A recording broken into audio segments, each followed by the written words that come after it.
In every era of human history, the word peace has held a sacred place in the hearts of nations, communities, and individuals alike. It conjures images of stillness after chaos, healing after destruction, and reconciliation after long seasons of bitterness. But in our modern, media-saturated world, peace has increasingly become something else entirely. It has become a performance. When a ceasefire is declared, headlines erupt with hope. Leaders shake hands and the world breathes a cautious sigh of relief. But the question we must dare to ask is this: is it real? Or is it simply another maneuver in a long game of deception? What often gets presented as peace is not always the absence of conflict, but merely the silence that follows a calculated decision to pause it. A ceasefire can be both a relief and a trap. It can signify the beginning of healing or the quiet before a storm far worse than what preceded it. To understand this contradiction, we must be willing to question not only the motives behind such declarations, but the mechanisms through which they are communicated and consumed. The human psyche is wired to cling to hope in times of war. It's what keeps societies from falling apart. But when that hope is manipulated, when it's manufactured by those who benefit from war more than peace, it becomes a tool of control, not liberation. That is the silent danger of a false ceasefire. It is not only a political move, it is a psychological one. It's designed not just to halt firepower, but to disarm the critical thinking of entire populations. In a time when geopolitics is more theater than truth, we must become philosophers in our own right, discerning the meaning beneath the gestures, the intent beneath the words. When we hear of a ceasefire today, we must ask, is this a step toward justice or merely a tactic of convenience? Are we witnessing the emergence of peace, or are we complicit in accepting a lie because it's more comforting than facing the raw, unresolved tensions beneath it? There is no virtue in blind optimism. There is only virtue in clarity, seeing what is, not what we wish it to be. If peace is real, it will speak for itself in the rebuilding of lives, in the restoration of dignity, and in the ceasing of not just bullets, but injustices. But if it is fake, then we must be brave enough to call it out, even when the rest of the world celebrates it. Because history is filled with moments when silence was mistaken for resolution, and the cost of that mistake was counted in lives, in memory, in blood. Let's begin with what a ceasefire really is, not in theory, not in international law, but in psychological and philosophical terms. A ceasefire, at its core, is the halting of aggression. It is a pause, a breathing space between destruction and diplomacy. But here's the issue that's rarely explored. A pause is not the same as peace. A pause can be tactical. It can be manipulative. It can be a lie told with silence instead of words. Consider the nature of conflict. Conflict, whether between nations or individuals, doesn't arise out of thin air. It builds slowly, sometimes visibly, sometimes in shadows, and when it explodes into war, it does so with roots deeply entrenched in ideology, fear, history, and power. So when a ceasefire is declared after months or years of warfare, are we supposed to believe that all those roots have been severed overnight? It doesn't happen overnight, that the rage, the grief, the historical grievances have simply disappeared. This is where psychological clarity is essential. Human beings crave resolution. We are uncomfortable with tension. We don't like to sit in the unknown, in uncertainty. So when a ceasefire is announced, we rush to believe in it. Not necessarily because we've seen enough evidence of peace, but because we're desperate for the suffering to end. We mistake a silence and violence for the presence of peace, but absence of noise is not the same as harmony. In fact, I would argue that in many modern conflicts, especially those with global stakes, ceasefires are often less about ending war and more about managing perception. They function as tools, sometimes diplomatic, sometimes propagandistic. You stop the shooting, not because you want reconciliation, but because you need time. Time to rearm, to regroup, to recast the narrative in your favor. It's a move on the chessboard, and the world, too weary to look deeper, applauds. You see this in the language used by leaders. Words like truce, agreement, framework. They sound promising, even noble. But language can be weaponized, especially when it's used to veil intent. When you hear, "We've agreed to a temporary ceasefire to allow humanitarian aid," that's commendable. But why wasn't that humanity present before? Why does it only emerge when the cameras are on and the pressure is mounting? Because the ceasefire is rarely for the people suffering. It's for the optics, for the leverage it creates in negotiations, for the illusion of moral superiority. This is not cynicism. This is discernment. We must become more disciplined in our analysis of power. In the political arena, peace is not a moral act. It is a strategic one. That doesn't mean all ceasefires are false, but it means we must ask, what is the motive beneath the move? Are we seeing the birth of peace or the choreography of politics? The philosophical question then becomes, what do we owe truth in the face of suffering? Is it better to believe in a false peace because it feels good, or to confront the reality that real peace requires more than silence? It requires justice, accountability, and transformation, because without those, all we have is a ceasefire made of glass. One stone, one spark, and it shatters. This is not only about foreign policy. This is about the way we conduct ourselves in our personal relationships, in our communities. We declare ceasefires all the time, between friends, between partners, even within our own selves. But if we don't address the root cause, if we don't engage the conflict at its source, we're just postponing the inevitable explosion. So yes, celebrate a ceasefire, but don't worship it. Interrogate it. Examine its architecture. And most importantly, ask who benefits from it and who continues to suffer quietly beneath its mask. Because a lie wrapped in silence is still a lie. And the world does not need more illusions of peace. It needs the real thing. And real peace doesn't arrive with announcements. It arrives with action. Let's talk about human cost. Not in the abstract, not as a number buried in a report, but as a raw existential reality. Every war, every ceasefire, every so-called political breakthrough is ultimately measured not by treaties signed or declarations made, but by the toll it takes on human life, on the body, on the mind, and on the soul. When analysts discuss ceasefires, they often speak in terms of strategic positioning, international pressure, or diplomatic progress. But these metrics, while useful for headlines, are divorced from the truth on the ground. The real metric is the woman who lost her son and doesn't care which side paused the shelling. It's the child who no longer screams when bombs fall because he's forgotten how to be startled. It's the civilian who walks out during a temporary peace to get bread and never comes back. This is the cost. This is the price of posturing disguised as progress. There's a psychological danger here, and it runs deep. The mind adapts to violence with terrifying efficiency. When you are exposed to trauma long enough, it becomes normal. You start to expect it. You build your emotional and even moral compass around survival, not justice. And so when a ceasefire is declared, it's not joy that surfaces first, it's suspicion. How long will this last? What game is being played now? This, I believe, is one of the great tragedies of modern conflict. Not just the death of bodies, but the death of trust, of belief, of the capacity to hope. And yet, governments speak of casualties like spreadsheets, collateral damage, unintended consequences.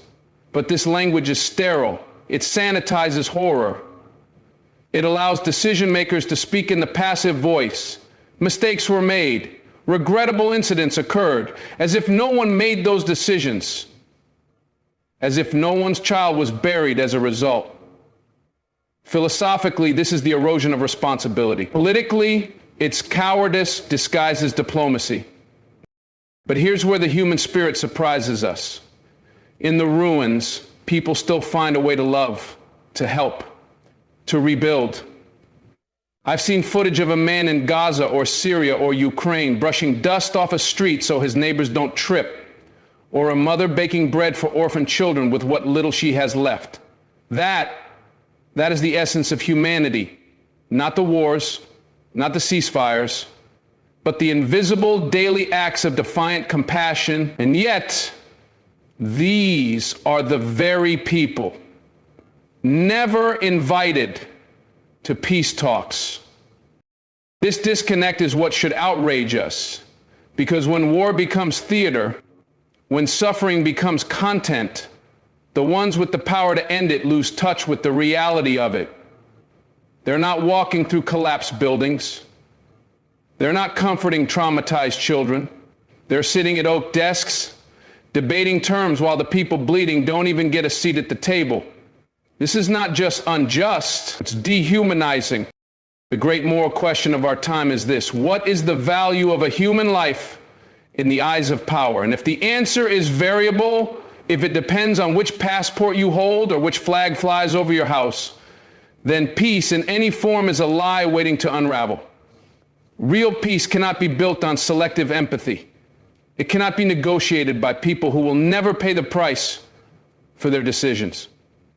It must begin with the acknowledgement that every civilian life is sacred, regardless of which side they were born on. So yes, celebrate when the guns go silent, but mourn for the silence that came too late, and refuse to let the human cost be forgotten in the noise of political rhetoric. Because when we stop counting people and start counting interests, we lose not only our humanity, we lose our future. The next time you hear of a ceasefire, remember this: peace is not proven by paper. It's proven by whether the people it claims to protect are still bleeding. And if they are, then nothing is truly changed. Let's examine the role of media and perception, especially during ceasefires. If you want to understand whether peace is genuine or performative, you don't always need to look at government declarations. Just watch the camera lenses. Observe what's being shown. And more importantly, what's not. A so-called ceasefire may dominate global headlines, but the silence of gunfire does not necessarily equate to peace. Often, it simply means that the war has moved underground, into narrative, into propaganda, into perception.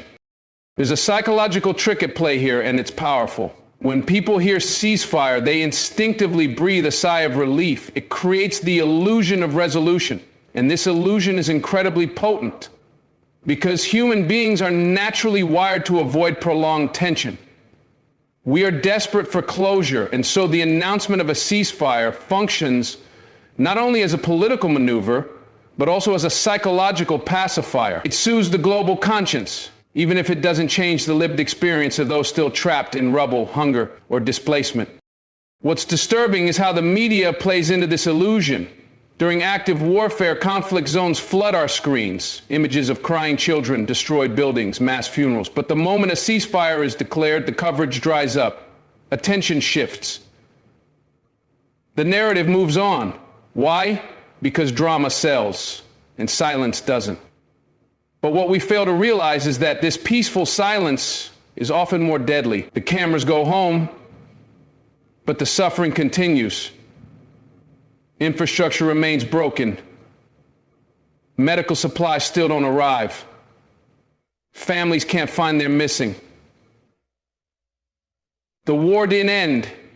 It just stopped being televised. And here's the philosophical danger. When media attention becomes the metric for reality, we outsource our moral judgment to algorithms. If it's not trending, it's not urgent. If it's not broadcasted, it must be resolved. This is intellectual laziness masquerading as engagement. And it's dangerous because it creates a dissonance between the world we believe we live in and the world that actually exists. There's also something deeper here. something archetypal. In the story of every civilization, there is a temptation to believe that visibility equals importance, that what we see most must matter most. But true suffering often hides. It lives in the corners, in the shadows, in the places where light doesn't reach. And if we are only motivated by visibility, then we're not driven by justice, we're driven by vanity. We care when others care. We feel outraged when others are watching, but real moral courage is caring even when the world has moved on. And think about what this means for those living under these ceasefires. Their trauma becomes background noise. Their pain is not newsworthy anymore. The ceasefire hasn't ended their hunger or fixed their trauma or restored their homes. It has only erased their suffering from the headlines. And in a way, that's the most brutal kind of abandonment. When the world tells you, not only will we not help, but we're done even noticing. This is the age of selective empathy. We care about who the algorithm tells us to care about. And this selectivity breeds complacency. A ceasefire becomes a convenient off-ramp, a way for politicians to claim victory and for the public to disengage with a clean conscience. But disengagement is not neutrality. It's complicity through neglect. So how do we counter this? It starts with vigilance, with a refusal to be emotionally manipulated by narratives, with an insistence on asking, what is really happening when no one is looking? Because the truth does not disappear when attention shifts. It simply gets harder to find and more important to uncover. Maybe that's the challenge of our time. To stay awake when the world wants to sleep. To keep listening when the noise fades. To resist the lull of false peace and remain anchored in reality, however uncomfortable it may be. Here's the bottom line. Real peace doesn't need a camera crew. It needs justice. It needs accountability. It needs reconstruction. Not just of buildings, but of trust, dignity, and meaning. And none of that can happen while we're still being hypnotized by headlines. So the next time a ceasefire is declared, don't just listen to the words. Watch the people. Watch how they live after the lights go out and the reporters leave. That's where the truth hides. And that's where we must choose to look. Now let's address something that most people don't want to hear. Peace is often not the product of sincerity, but of strategy. When you hear the term ceasefire, your instinct may be to believe that rationality has prevailed, that human empathy has risen above violence. But more often than not, what we label as peace is just a tactical pause, a calculated move by power structures that are not motivated by compassion, but by advantage. And this is the uncomfortable truth. Many ceasefires are not peace agreements. They're business transactions. They are negotiated not on the foundation of moral clarity or mutual respect, but on leverage, timing, and optics. That's not to say all negotiations are cynical, but when you scratch beneath the surface of most high-level geopolitical moves, you discover that even the language of peace can be weaponized. It's not spoken with the tongue of humility, it's spoken with the tongue of manipulation. You have to understand that in global politics, peace is often used as a public relations tool. A temporary ceasefire can serve to improve international reputation, to secure foreign aid, to avoid sanctions, to calm domestic unrest. It buys time, reorganizes resources, and reassures markets. And the people caught in the middle, the civilians, the refugees, the grieving families, they're often used like chess pieces, moved around and sacrificed based on what's most expedient for the moment. And here's the psychological twist. The public desperately wants to believe that peace talks are sincere, not because there's evidence, but because the alternative is too dark to face.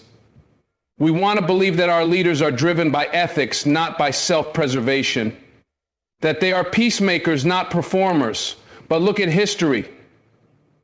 Study it without bias. You'll find a trail of broken ceasefires, false treaties, manipulated truces, each one more disillusioning than the last. So what happens when peace becomes a strategy rather than a value? It loses its soul. It becomes hollow. Like a building that looks intact from the outside but is already crumbling from within. And eventually it collapses because you cannot build lasting stability on a foundation of convenience. Let me go a step deeper. When peace is used as a delay tactic, it psychologically reconditions people. It raises hopes only to crush them again. And that does something to the human spirit. It breeds learned helplessness. People begin to expect betrayal. They stop trusting diplomacy. They stop believing in progress. And once hope dies, extremism rises.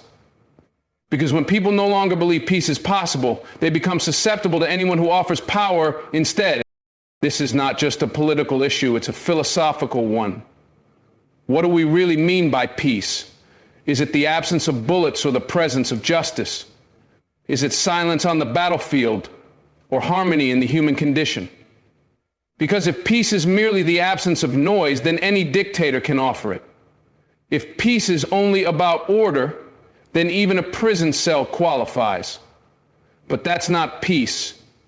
That's submission dressed up as security. True peace requires something harder than silence. It requires reconciliation.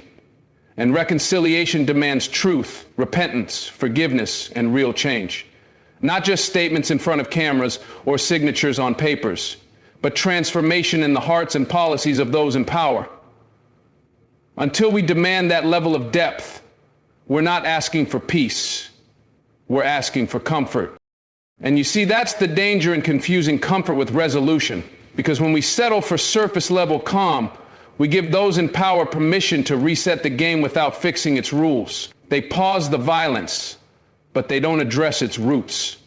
They silence the conflict, but they don't heal the cause. And so the cycle continues over and over again, while we, the global audience, mistake performance for progress. If you're looking for a better world, you can't afford to be naive. You can be hopeful, yes, but your hope must be grounded in reality, not sentiment. And the reality is this: fake peace is more dangerous than open war, because it tricks the mind, it blinds the conscience, and it gives injustice room to breathe under the mask of stability. So here's what I leave you with. Don't fall asleep just because the noise has stopped. Don't confuse quiet with peace or negotiation with transformation. Ask the hard questions, look beyond the press releases, and most of all, stay awake. Because only those who remain conscious can resist being manipulated by the illusion of peace that isn't real. Because fake peace doesn't protect the innocent. It prolongs their suffering behind closed doors. And the only way to break that cycle is to demand a peace that is rooted not in strategy, but in sincerity.